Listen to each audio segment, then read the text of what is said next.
कि कोई सुसाइड हुआ है, अथी नहीं हुआ है, रेप नहीं हुआ है। डॉक्टर झूठ बोल रहा है। डीजीपी सर बोले हाँ, सब बिका हुए हैं, पुलिस सब बिके हुए हैं। गड्डी मिला है, हम गड्डी नहीं दे रहे हैं। पुलिस डीएसपी रहे चाहे एसपी रहे, मेरी बेटी का न्याय दे। पूरे परिवार का गुस्सा फूट साथ में आसमान पे है गुस्सा। दुष्कर्म की पुष्टि हुई है, एफएसएल की रिपोर्ट जिसमें बेल एस्पर्म की बात सामने आई है।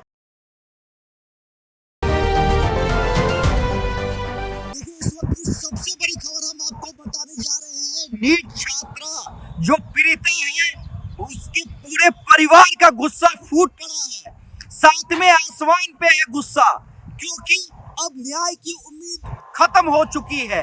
मां ने बड़ा आरोप लगाया और किस पे आरोप लगाया है ये हम बताएंगे, लेकिन उससे पहले हम बता दें कि आज पूरे परिवार को पटना के डीजीपी ने अपने आवास पे बुलाया था, जहां पर एसआईटी की टीम भी मौजूद थी और कई वरीय अधिकारी भी मौजूद थे।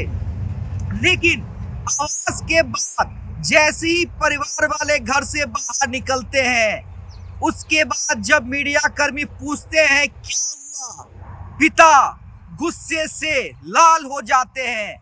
माँ का गुस्सा साथ में आसमान पर, और माँ कहती है कि अब हमें कोई न्याय की उम्मीद नहीं है, सब मिला हुआ है, सब मिला हुआ है।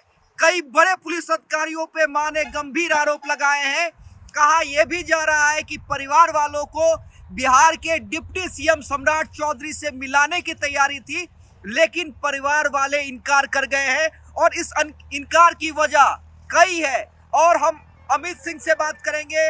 अमित, जिस तरह से परिवार वालों को बुलाया गया और निकलते ही देखिए परिवार वाले भी किस उम्मीद से जाते हैं कि बिहार के डीजीपी बुला रहे हैं, यानी बेटी को न्याय मिल गया। अमित, स्वराज पोस्ट जिस बड़े नेक्सस की पहले से ही बात कह रहा था, क्योंकि देखिए शुरू में ही इस खबर को कोई नहीं चला रहा था, किसी भी मीडिया पर आप इस खबर को नहीं देख रहे थे, लेकिन स्वराज पोस्ट ने प्राथमिकता दी, इस खबर को दिखाया, क्योंकि सच के बेहद करीब, हम आज भी कह रहे हैं कि हम बेहद सच के करीब है और शुरू से ही हम सच दिखाने की कोशिश कर रहे हैं। और बड़ी खबर जिसका खुलासा आज हम आपको कर दें कि नीट छात्रा के पूरे परिवार को डीजीपी आवास बुलाया गया था, यानी मामले की जानकारी और तमाम चीजों को लेकर के। लेकिन जैसे ही परिवार पहुंचते और डीजीपी आवास से जैसे ही डीजीपी से मिल करके जैसे ही बाहर निकलते हैं, मीडिया ने जब सवाल किया, परिवार वालों का गुस्सा फूट पड़ा। नीट छात्रा की मां ने बेहद गंभीर आरोप लगाया, क्योंकि देखिए पोस्टमार्टम रिपोर्ट में जब केस पूरा का पूरा पलटा है, एक बड़ा और गंभीर आरोप, चाहे वो हॉस्टल को लेकर के हो, हॉस्पिटल को लेकर के हो और पुलिस अधिकारी को लेकर के हो, क्योंकि दुष्कर्म की पुष्टि हुई है। एफएसएल की रिपोर्ट जिसमें बेल एस्पर्म की बात सामने आई है, और यहाँ तक भी कि अब जो है कहा जा रहा है कि 20 से 21 वर्ष के जो है हो सकता है कि वो युवा रहा हो, 19 से 21 साल, इस तरह की बातें, यानी कि कुल मिलाकर के सच के बेहद करीब है। और उस वक्त देखिए अब कहा जा रहा है कि परिवार वालों को के ऊपर एक बड़ी दबिश, और परिवार वालों को कहा गया कि अब आप जाइए, गृह मंत्री से मिलिए, सम्राट चौधरी से मिलिए, और पुलिस को लेकर के सबसे बड़ी बात है। और बड़े नेक्सस के लिए अभी भी हम बता दें कि अमित आएंगे आपके पास, जिस वक्त हम ये खबर कर रहे हैं उस वक्त परिवार जो है वो बेऊर जेल के पास है, और वहां पर एसआईटी के डीएसपी है, और अब भी कहा जा रहा है कि चलिए गृह मंत्री सम्राट चौधरी बुला रहे हैं, लेकिन परिवार वाले इतने गुस्से में हैं कि उन्होंने इनकार कर दिया और कह रहे हैं कि नहीं अब हमें जहानाबाद जाना। अमित, इस पूरे खबर को, क्योंकि लगभग मुझे लगता है कि 20 से 25 वर्ष हो गए पत्रकारिता जीवन में, इस खबर को अब किसी भी एंगल से देखिए हैरान करती है और बड़े नेक्सस की बात हो रही है। क्योंकि देखिए जैसे ही पोस्टमार्टम रिपोर्ट ने पूरे के पूरे खेल को बदला, उसी वक्त कई ऐसे संदिग्ध चेहरे थे जिसकी गिरफ्तारी होनी चाहिए थी, चाहे वो हॉस्पिटल को लेकर के जो अब भी आरोप है, जो नीट छात्रा की मां जो अब भी आरोप लगा रही है कि आखिर कहां है नीलम अग्रवाल, कहां है अंशु अग्रवाल, और तमाम हॉस्टल से जुड़े हुए ऐसे लोग वो कहां है, उसकी गिरफ्तारी क्यों नहीं हुई, और पूरे प्रकरण को लेकर के। क्योंकि जिस तरीके से 5 जनवरी वो लड़की जहानाबाद से पटना हॉस्टल पहुंचती है, शंभू गर्ल्स हॉस्टल पहुंचती है, और 6 को जिस तरह से घटना सामने आती है, उसके बाद से ही लगातार क्यों नहीं छानबीन होती है, छापेमारी होती है।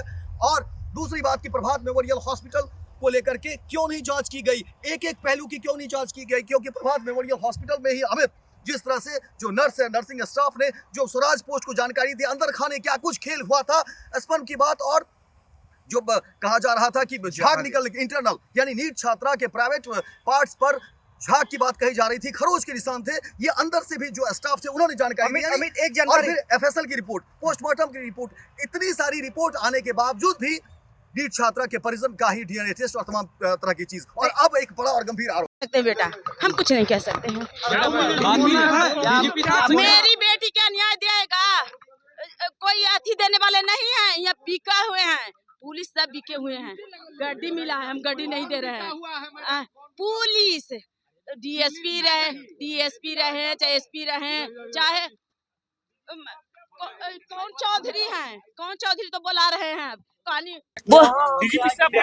बोले कि तुमको मदद कर रहे हैं, मदद देख ही नहीं रहे हैं, कौची मदद हो रहा है? भगवान का बात खत्म। कि तुम बेटी के ले गई, हुआ से कुछ हुआ था, नाव में कुछ हुआ, डायरी में लिखती थी। अरे अपना फैमिली के सबको डायरी में लिखता है, ये ना है कि वो हत्या, ठीक है हम कहते हैं कि हत्या हो गया, बाकी पुलिस कहना क्या चाह रही है? वो कह रही है कि कोई सुसाइड हुआ है, अथी नहीं हुआ है, रेप नहीं हुआ है। रेप नहीं, डॉक्टर झूठ बोल रहा है। डीजीपी सर बोले हाँ सुसाइड हुआ है। हाँ नहीं, एक गंभीर आरोप और भी लग रहा है। और देखिए कहा ये जा रहा है कि कुछ अधिकारियों के द्वारा ये कहा गया है, ये परिवार वाले आरोप लगा रहे हैं कि मान लीजिए आपकी बेटी के साथ रेप नहीं हुआ है, उसने आत्महत्या की है। देखिए गंभीर आरोप हम नहीं लगा रहे हैं, बल्कि परिवार की तरफ से लगाया जा रहा है। क्या कुछ हुआ है, कुछ घंटों के बाद हम ये कोशिश करेंगे कि परिवार वालों को लाइव जोड़ा जाए। हमारी ये कोशिश रहेगी, क्योंकि देखिए हम अंदर में नहीं थे, मीटिंग में क्या कुछ हुआ हम नहीं थे, लेकिन माँ का गुस्सा जो है वो आज देखने लायक था। और इसलिए देखिए माँ की बात बिल्कुल अहम हो जाती है, क्योंकि देखिए अब नीट छात्रा इस दुनिया में नहीं है, नीट छात्रा की मौत हो चुकी है, उसके पीछे क्या कुछ कहानी है, ये तमाम चीजें हम एक एक रिपोर्ट्स आपको बता रहे हैं। इसलिए नीट छात्रा की माँ की जो भी राय होगी वो अहम होगी, और वो हम आपको बताने की कोशिश करेंगे, दिखाने की कोशिश करेंगे। लेकिन इस पूरे प्रकरण में बड़े नेक्सस की बात कही जा रही है। चलिए देखिए, बड़ी खबर से आपको हमने रूबरू करवाया है, अवगत करवाया है। हमारी कोशिश होगी कि जल्द ही परिवार वाले हमारे साथ लाइव जुड़े। बहुत बहुत धन्यवाद।